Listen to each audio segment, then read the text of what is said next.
আপনি অন্যায় করছেন? হ্যাঁ, আপনি অন্যায় করছেন। সম্প্রতি সাতক্ষীরা ৪ আসনের বিরোধী দলীয় সংসদ সদস্য গাজী নজরুল ইসলামের একটি ভিডিও ভাইরাল হয়েছে। এক তরুণীর সাথে ফাঁস হওয়া সেই ভিডিও সামাজিক যোগাযোগ মাধ্যমে ছড়িয়ে পড়লে দেশ জুড়ে শুরু হয় সমালোচনার ঝড়। সিসিটিভি ফুটেজের টাইম স্ট্যাম্প অনুযায়ী ভিডিও ধারণের সময় তরুণীর বয়স ছিল ১৫ বছর, অর্থাৎ অপ্রাপ্তবয়স্ক।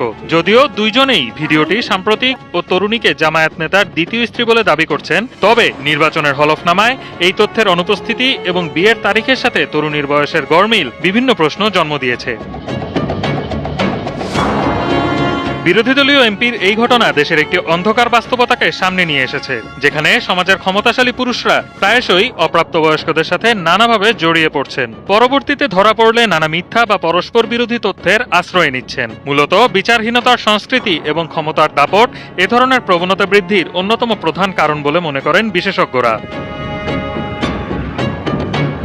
সমাজে যারা বিত্ত ও ক্ষমতার চূড়ায় থাকেন তারা প্রায়শই ভাবেন যে কোনো অপরাধ করে পার পাওয়া সম্ভব। বিশেষ করে মাইনর বা অপ্রাপ্তবয়স্ক মেয়ে যারা ক্ষমতার পরিমণ্ডলে নিচের দিকে অবস্থান করে, তাদের উপর প্রলোভন বা প্রভাব খাটানোর মানসিকতা এখানে তীব্র।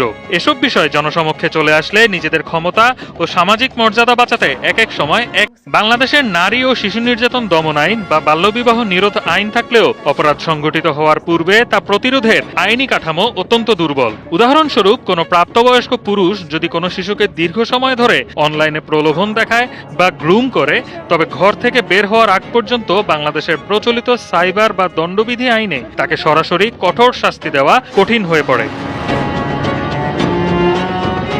আইনজীবীদের মতে যুগের সাথে তাল মেলাতে না পারায় দেশে অপ্রাপ্তবয়স্কদের গ্রুমিং এর বিষয়টি উপেক্ষিতই রয়ে গিয়েছে। তাই সামাজিক ট্যাবু ভেঙে বাবা মাকে সন্তানদের সাথে বন্ধুত্বপূর্ণ সম্পর্ক গড়ে তোলা উচিত। পাশাপাশি শিশুদের ইন্টারনেট আসক্তি কাটাতে ও মানসিক সুরক্ষায় স্কুলগুলোতে কাউন্সেলিং এর ব্যবস্থা করা এবং মাঠ পর্যায়ে খেলাধুলা সহ বিভিন্ন শারীরিক কর্মকাণ্ড বৃদ্ধি করা জরুরি। তবে বাল্যবিবাহ বন্ধ ও অপ্রাপ্তবয়স্কদের উপর ক্ষমতার অপব্যবহার বন্ধে সবার আগে সচেতন হতে হবে বাবা মায়েদের।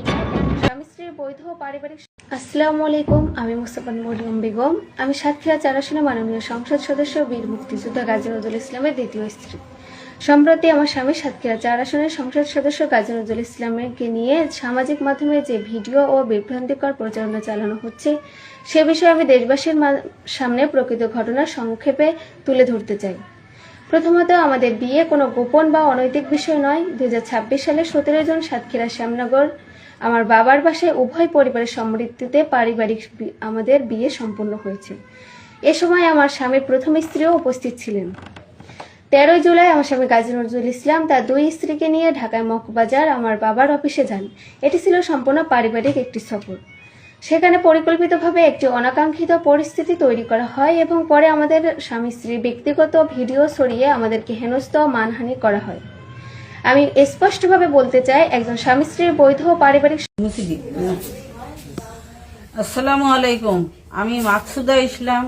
আমার স্বামী গাজী নজরুল ইসলাম শহীদ মরিয়মের সাথে বিবাহ হয়েছে, এটা নিয়ে যারা লটাস তীব্র প্রতিবাদ জানাই। এর থেকে বিরত না থাকলে আমি আইনগত ব্যবস্থা নিতে বাধ্য হব।